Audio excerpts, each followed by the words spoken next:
Marketing is a podcast for business owners and leaders, produced by my dad, Steve Davis, and his colleague at Talked About Marketing, David Olney, in which they explore marketing through the lens of their own 4 Ps: person, principles, problems, and perspicacity. Yes, you heard that correctly. Apart from their love of words, they really love helping people. So they hope this podcast will become a trusted companion on your journey in business. We're rolling. Do we want to make sure we sound okay? I already did that without you knowing. Oh, that's good. There I was trying not to talk when you were talking, just in case you was listening to sound samples. Yeah, that was frustrating me because I needed you to talk. You should have just said, dude. That was just frustrating, David. I know you're getting hungry. It's like a daily frustration.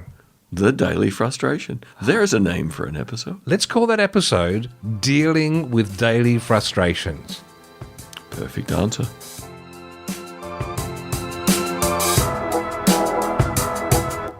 Our 4 Ps. Number 1, person. The aim of life is self-development, to realise one's nature perfectly. That is what each of us is here for. Oscar Wilde. I'm out there, Jerry! That was my impersonation of which character from Seinfeld? I don't know because I only ever watched about 3 episodes, but what's going through my head is Serenity Now, which I remember was George. Yes, this was Kramer. When Kramer, the tall, lanky neighbour from across the passageway, went commando, or admitted to everyone that he's always commando, has no underwear on. And he says, yeah, I'm out there, Jerry! Like, that's his freedom. Anyway. I remember him talking about the pretzel being very salty. Moving along, in the person segment, there was something I heard Jerry Seinfeld say recently. Bill Maher, who is known to many people, especially in America, he does a talk program on TV, which is interesting, hard one. He is politically left, but not on everything. He doesn't subscribe to any particular agenda. I like him. He's not everyone's cup of tea, but he has a show, a podcast called Club Random, which I can't 100% recommend as anything safe for work or safe for life, because he gets different people from the world of celebrity to sit down with him for an hour or an hour and a half, and they just shoot the breeze. They just chat. And just recently, Jerry Seinfeld was one of his guests, and something Jerry said caught my attention that I thought I'd share with us in the person segment, where we think about us as people, how we interact, whether it's strictly within business or the overlap between business and life. Let's have a listen. You'll never guess who just called me. Leno. I just talked to him too. But I said, I haven't seen him in a while. I really would love to get together. Maybe the 3 of us when you're on. That'd be amazing. So that's what's good about these shows, though, which I'm sure you've already discovered. And I discovered with the Comedians in Cars, people I can't, I'm not calling people up and hanging out. But if you do a show. I said it every week. Yeah.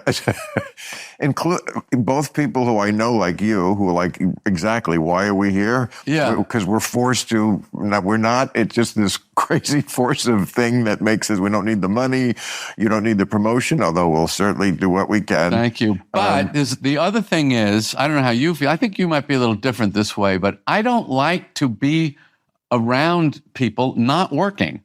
The working is kind of this base, it's like a baseline current. It's like a beat. It's like I can hang out with almost any comic if we're here to do a gig. If I'm here just to enjoy your company, that's not good. But to me, no, the art. It's not going to be good enough, your company.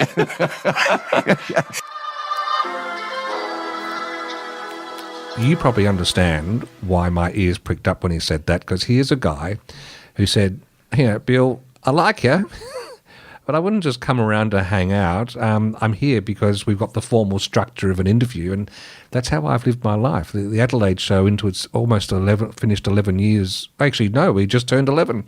I love getting together with people with some microphones and having a at least semi-structured interview-like conversation. It gives me energy. I love it. I learn enough. I learn a lot, and people behave differently. They listen more because they're going to have to answer.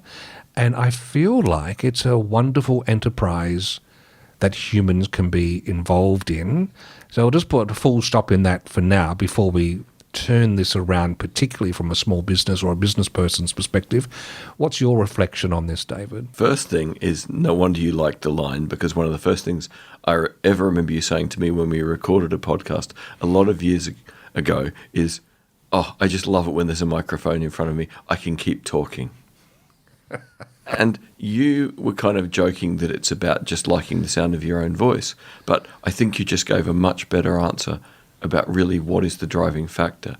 You thrive when there's some structure, some learning. You know you're going to engage with a person. You know it's been structured in a way that they are going to share things they know, so you can share things you know. Any kind of structure that means you get a meaningful dialogue is infinitely more rewarding for most humans and less nerve-wracking because they have an idea of how things are going to proceed. You just flipped that on the head, because I said I liked it because people fall in. And they understand the protocol, and I was thinking about it being an obedient guest or participant. But you just raised the fact that there's also a sense of safety that comes from that, because they also know equally that if I'm in the host chair, I'm going to be abiding by a set of rules too. So it's a safe space to push the boundaries from. Yep, because with a little bit of structure, instead of putting something out there in the world and hoping it lands well, we've said, no, there's a framework here of roughly what we're going to discuss, how we're going to discuss it, the way we're going to use language, that is all about there's a better chance we're going to talk with each other rather than at each other. And it's probably fair to say that it's wrong for me to imply or to be understood as saying aimless conversation chilling is a bad thing, because there's benefits that come from that time. I'm just saying I'm wired slightly differently, maybe to my cost, because if I look back at my life since I turned about 30, 35, I don't get as much of that. I get hardly any of that. Most of my conversations have this light structure approach to them. Yeah, but let's put some context into that. You have two lovely, articulate daughters with whom you can talk random stuff every night at dinner. Well, that's true. Why do you need random stuff in the rest of your day?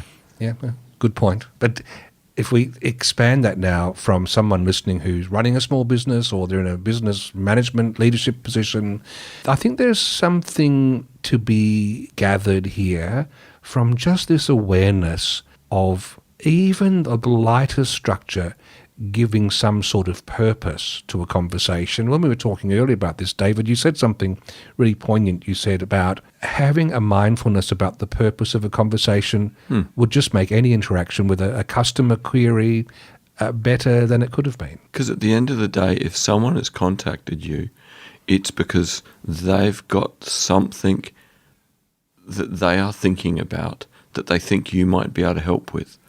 And they don't necessarily know your products and services, but they do know that you seem like someone who might be able to help them achieve something.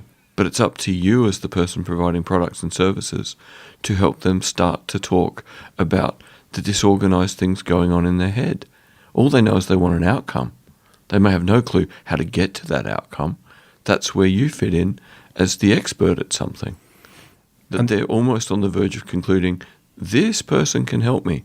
If you can do the right things in the first 10 minutes, there's a good chance they will let you help them and that will be beneficial for your business. That's the nice version. The cut to the chase version is no one really cares about your product, you were saying earlier, and I agree with this as it come up. What they really are seeking is security, success, or status. And that is a beautiful hook into our next segment, is it not? I think you did a lovely job. You did a great job of moving my random thought towards an answer that you can provide a way forward on. Let's do it then. Push go.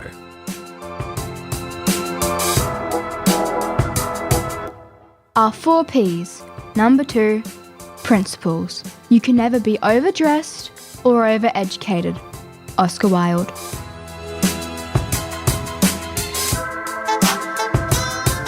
In the principles segment, I think it's fair to say that, David, you and I, we consume a lot of books. I mean, you're certainly much further down the track. I think your current reading list that's led you to where you are now is tipping about 25 pages of closely typed A4. Is that about right? Yeah, it's getting a bit silly. I think it's nearly at the end of page 23, Okay. about to tip on 24, which is a lot of books. But there is, every now and then, a book jumps out of the list. It's like that salmon fishing where they are swimming upstream and they jump out of the water. Or is it trout? One of them jumps up. Lean Marketing by Alan Dibb. Both of us have found this. I described it today as being like that beautiful cold shower to just reset everything. And we are going to, at the moment, this is our plan. We've got 9 episodes this season, as usual. There are 9 principles of marketing that Alan talks about, and I think it's a fair plan to take one at a time and see how it applies to us in our world of small business or in business leadership, etc. And the first one that he talks about is selecting your target market. And yes, I saw everyone just yawn then, so let's hold that back, because one of the things is there are some things that we all know about, and Alan even says in the book, you know, there's not necessarily a lot new in this book.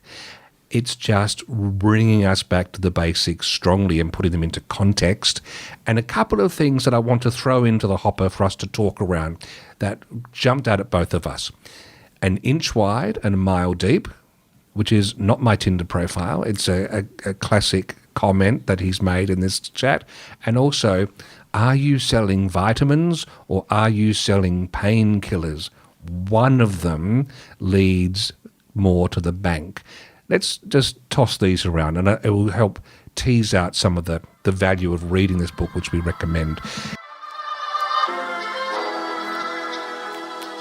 One of the things that I've been so fascinated by is the depth that you can go into some of these niches. You know, a lot of people think, especially now with the internet, and I mean, we've got billions of people online, you can be so finely specialized and still have a more than enough business for the rest of your life. And so people feel like when they niche down or specialize, they're actually reducing their target market.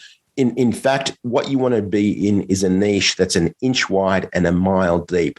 And, you know, I've just been blown away by some of the subcultures that are out there and some of the niches that are out there. So I'll give you a few examples. There's I came across a guy on Instagram. He calls himself Knees Over Toes Guy. Essentially, he's a fitness trainer who just helps you, you know, strengthen your knees, right? Which is a massive problem for a lot of people. This dude makes millions of dollars in his program. He sells like a membership program that basically helps you strengthen your knees. Now, if you've got knee problems, this guy's your guy, right? There's a girl I saw on TikTok. She calls herself Miss Excel. And she just gives Excel tips, teaches you how to do whatever pivot tables. She does a little dance or whatever. She does over $1 million a year in Microsoft course sales. And now Microsoft's sponsoring her, bringing her to events and all of that sort of stuff. And she used to be some kind of management consultant, worked at, I don't know, McKinsey or whatever, and hated it. And now she just dances on TikTok, show you how to do a pivot table or whatever, and kills it. There's another guy I saw who has a blog, and he's like a real pen geek. He's into pens, right?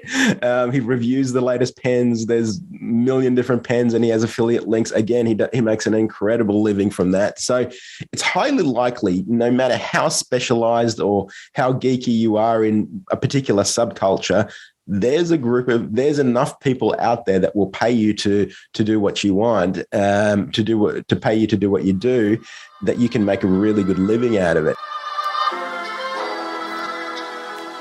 An inch wide and a mile deep. That is the ideal model of a target market for Alan. Is that fair to say? Absolutely. It's a good visualization because you can't even imagine, you know, a hole an inch wide and a mile deep. But you know, if you were that deep in the same spot, you would know everything about that tiny area. You would be an expert of everything under it, under everything under that it's about having an absolute depth of knowledge about what one specific group of people need and want. There'd be confidence that would come from that as well. You would hope that if you've dug that deep and you know a group so well that you don't have to think before you speak about how you would help those people, and that you would have got very good at asking questions. Because how could you know so much without being open to going, hey, I think I understand this much about your needs and your wants, but what's different? What's unique? Tell me about why you're here today. Because he is clearly very willing to just go deeper and deeper to understand the specific group of people for whom we are the best solution. And the specificity is a key message that comes throughout the book, but especially in this first part of it. I like the throwaway line he uses, which is talking to people, oh yeah, I know my target market. He says, who are they? And they might say women 30 to 40. And he would look at them and say, well, you've just narrowed that down to about 25 million people here in the USA, which is not really a target market. It's too broad. The inch-wide aspect means we're very confident that we understand what makes them tick, what they care about, which leads us into that other lovely turn of phrase, vitamins and painkillers. The way he describes this is, for most of us, unless the doctor has specified something, it's a choice to have some vitamins. Maybe have some vitamin C or some D or whatever it might be. It's a choice, and you might forget them someday. It's not the end of the world. But a painkiller, when you've got a headache, you will crawl over cut glass to get to that packet of Panadol or Nurofen or whatever it might be to make the pain go away. And this is the cold shower effect here. This is that reminder that if we're going out to market with these lovely messages, it's only when we hone in on naming that pain and offering our painkiller to those people dwelling in our inch-wide target market that we have the maximum power that marketing can bring. I would agree. I'm also going to jump back to the whole idea of general just quickly. For some of our clients, they're going to say, but I wouldn't mind if I got any of those 25 million women between those age groups to come and buy my product. And that's definitely true. There's times where any of 25 million people in the US might buy your product. But if you can make a product that's relevant to 25 million people, how many other companies are making products that are equally generally relevant to those 25 million women? How much price competition are you up for? How much ease of availability are you up for? You are putting yourself in a shark tank where at the very least other sharks are going to bite you. So what's the gain of being in that tank unless you've got an incredible level of economy of scale? You don't want to be in that market unless you are already quite powerful and big. And just one other bit of nuance there is, yes, that's a good clarification of that. The other thing I normally do and have done in my marketing workshops for ages when we talk about this is nothing to do with target market segmentation is about turning people away from the door necessarily. So if many of those 25 million wanted to still buy, welcome aboard. What I'm talking about here specifically is if I'm going to put my last dollar coin down on the ground to cover some sort of marketing push, it goes to nothing across all of those people, but it might have a chance of some impact to attract people who are looking for our headache tablet. And this then comes to the thing of specificity, which is a terrible word to say after 2 coffees. Yes. Because the jitter from the caffeine starts making more C's in specificity than there really are. But this is a great point that Alan makes. If you go into a pharmacy and you look at the rack of different pain pills, some will be for headache, some will be for backache, some will be for this, some will be for that. They've all got very simple, targeted words for when you are in pain and your focus is narrow. If you had more energy and concentration when you were in pain and looked at the ingredients, you would see there is rarely any difference. Yes. And the more specific the language is, the more specific the product is meant to be, the more you will pay. So the general painkiller might be $4. The specific painkiller will be $10. There is no real difference between the two in the majority of cases, other than when your focus is narrow on pain, you want the thing that says it will get rid of that pain right then.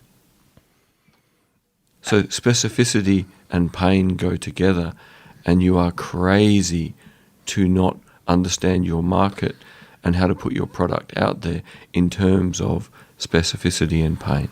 And let's just bring this home with an example that just, again, cold shower effect. This book is just making things salient again. I've booked in to have some carpet cleaning tomorrow with Zoran, a lovely man I met through mentoring. It's been in my mind for a few months to support him and get him to clean my carpets. Haven't done anything about it. 2 weeks ago, I found myself just becoming a bit hay feverish towards the end of the day on a day that should not have been a hay fever day. And it dawned on me, I reckon it's the dust in the carpets. I think they haven't been cleaned for a long time. It's time that we actually do they get vacuumed, but they haven't been deep cleansed. And that's what made me pick up the phone and book him in. He's coming tomorrow. Now, that is moving him in my mind from a vitamin, nice to have, wouldn't it be nice to get the carpets cleaned, to painkiller. I want this to go away. That is this principle in action. And I'm just going to add an example here. Steve's is a great everyday example. If the product you provide or the service you provide is very much one that people need regularly. But this works just as well at the level of expensive products and services you buy infrequently. I went back to playing guitar during COVID, having not played for at least 25 years, and discovered that an older body, even playing lots of yoga, it's less comfortable to curl up around a guitar in your 50s than it is in your 20s.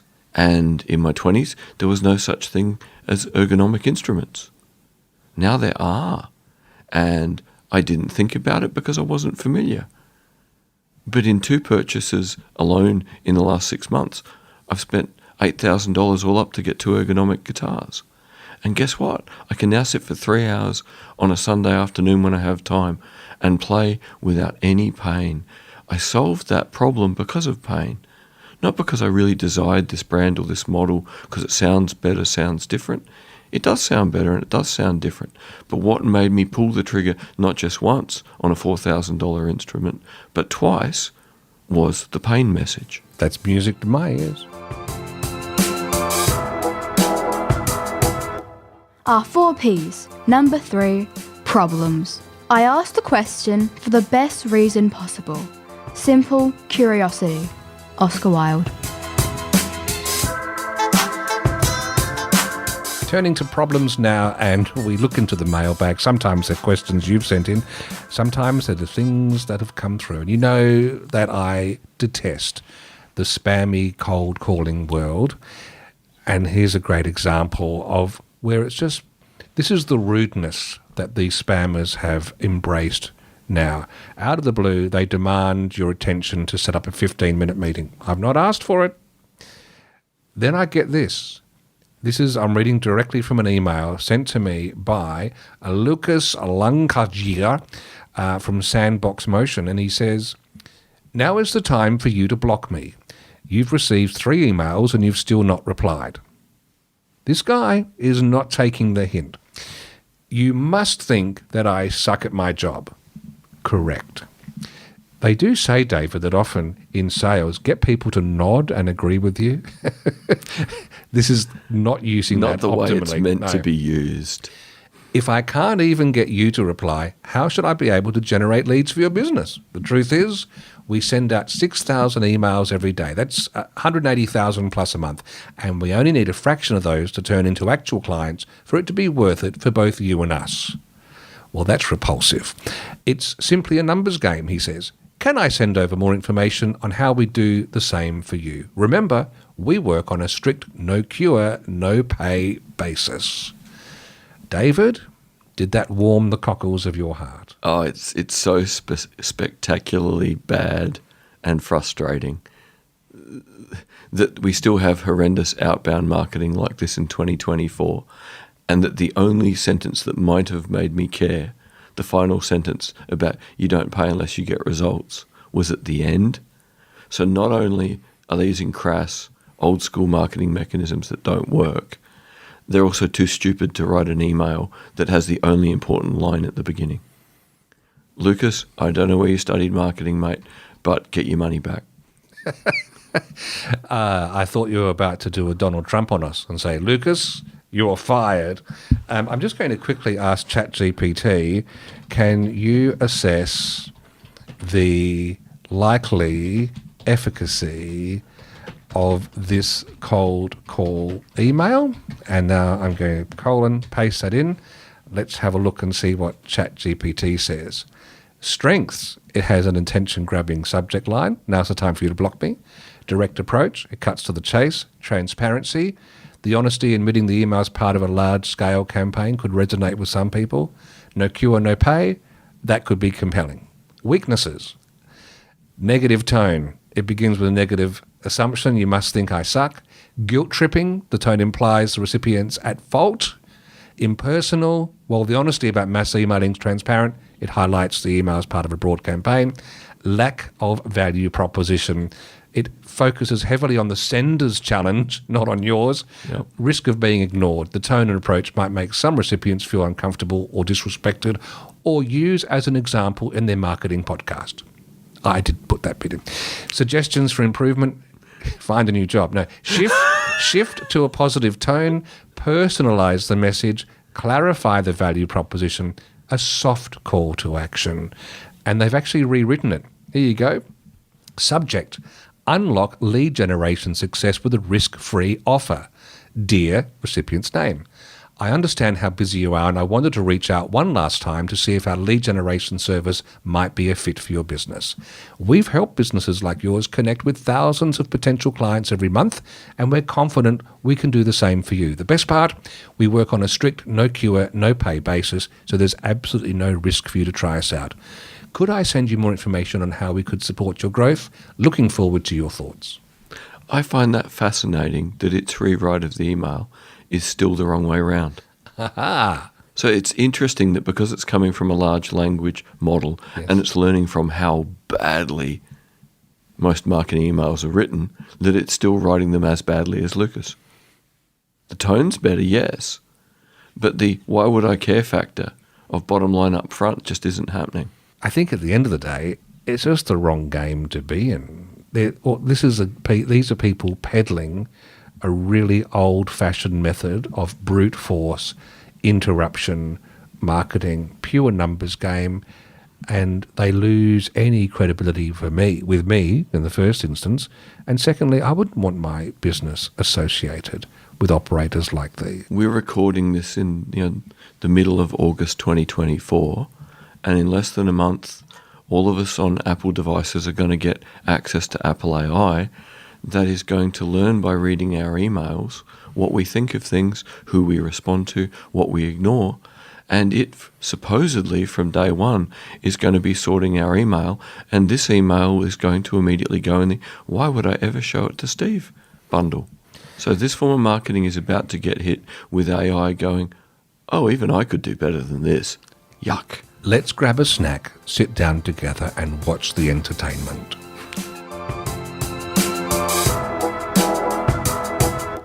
Our 4 Ps. Number 4. Perspicacity. The one duty we owe to history is to rewrite it. Oscar Wilde.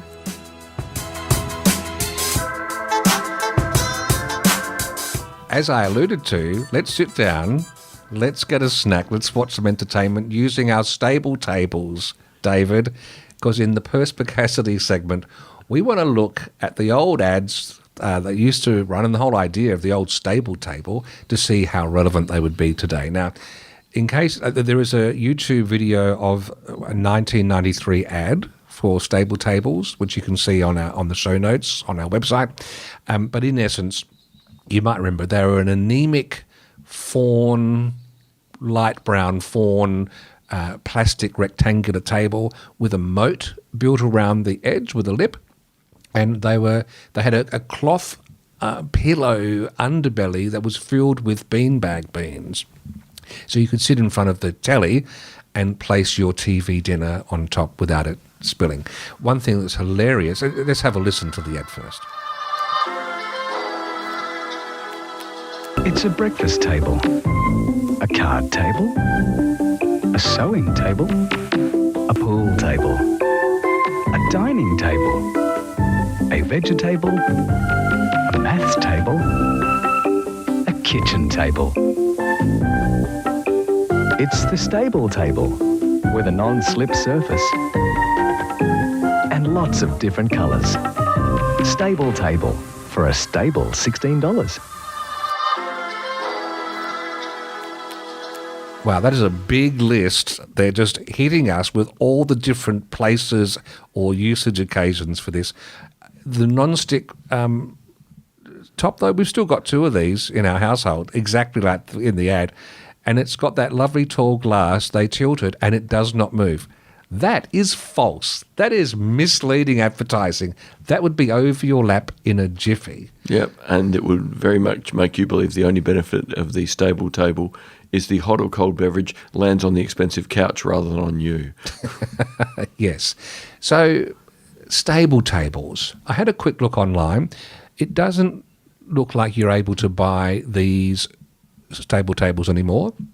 All the ones that are around, they've got a soft, spongy bottom, but they have a bamboo top.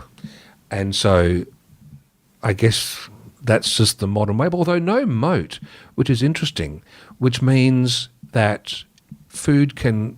Everything just rolls off the edge. Yes. It's weird. It looks shinier. It's like you're on a bowling alley top, which doesn't quite make sense. Have they had their day? I mean, there's probably still a usage occasion for them. Maybe not a place to play cards. I mean, Again, now you're going to want to put your laptop on it, so you really need a charging port, a cup holder, an LED light, probably a trackpad for controlling all your devices. Like, I'm sure we could make the smart stable table, but I think as the stable table is, the ad suggested that people needed to solve insomnia, not a household need. Yes. And one thing also, if you've been hearing a little noise for the last 5 minutes, it's David playing with the bottom of his microphone. I'm so bad. Sorry. So, David, I need a stable table for the bottom of your microphone. No, I just need to take my hands away. Bad, David. But we're leaving that in because I am starving and we need to go and have some lunch together. And I think we've made some good points. The stable table, those ads we would just laugh at, I think, today. They're pretty vanilla. They're just annoying. They're a list of features, well, sort of dressed up as benefits. And has the world moved on? Maybe not. Maybe there are still people who love watching by the TV. I know so much now that it's just bad for everybody to watch TV while eating food. You should, like we do now, which is good, we stop. We actually go, the TV turns off, we sit around the table. We eat that way. That's a much healthier way to be. I know it's not always possible, and I'm probably sounding up myself in saying that. It's aspirational, and we need to do aspirational things. I just like paying attention to the food and the people with me. Admittedly, sometimes they're just swapping it out for another small screen, and I'm just sitting there making dad jokes. But at least it's on a proper table and not a little stable table. But if you're sick, they're useful. It makes you wonder, now that you can't buy them anymore, were they just full of toxic materials, David? If they were the beads that go into bean bags, I imagine those little beads probably last 10 million years. Yeah, well, we still have service out of ours when it's used occasionally, but you're right, it is only when someone's sick and they just sort of plant it in the big lounge chair. So our verdict is, could you actually run those ads today and get some sales from them? I think not, because the ad is too long, too repetitive, not really very creative. The product speaks for itself. The ad should have been 5 seconds. The only thing that I could think of is, now that we have Netflix having people glued to binge, it's just a way to stay binging longer without having to move. But it's such a negative for all of society. Yeah. Get up. In fact, one thing I will just say finally, Amazon Prime, we get that because we're a Prime member. and they've inserted ads now. Without anyone being asked, they've started randomly putting 1 or 2 ads in together, caused an outcry. It made me cancel my Paramount Plus add-on because I didn't want to support them, because we're kind of paying for this already and they're inserting ads. But what I'm loving about it, it's reminded me of the beauty of interruption TV, because it gives me a great chance. I turn the TV off more often than ever because of this interruption. So it's backfiring on them, I think. It's actually forcing me to get up and move. Giving you a reason to go, do I really need to sit in front of the screen? No. Yeah, which helps me deal with my daily frustrations. Next episode starts in 3 seconds. Thank you for listening to Talking About Marketing. If you enjoyed it, please leave a rating or a review in your favourite podcast app. And if you found it helpful, please share it with others. Steve and David always welcome your comments and questions, so send them to podcast@talkedaboutmarketing.com. And finally, the last word to Oscar Wilde. There's only one thing worse than being talked about, and that's not being talked about.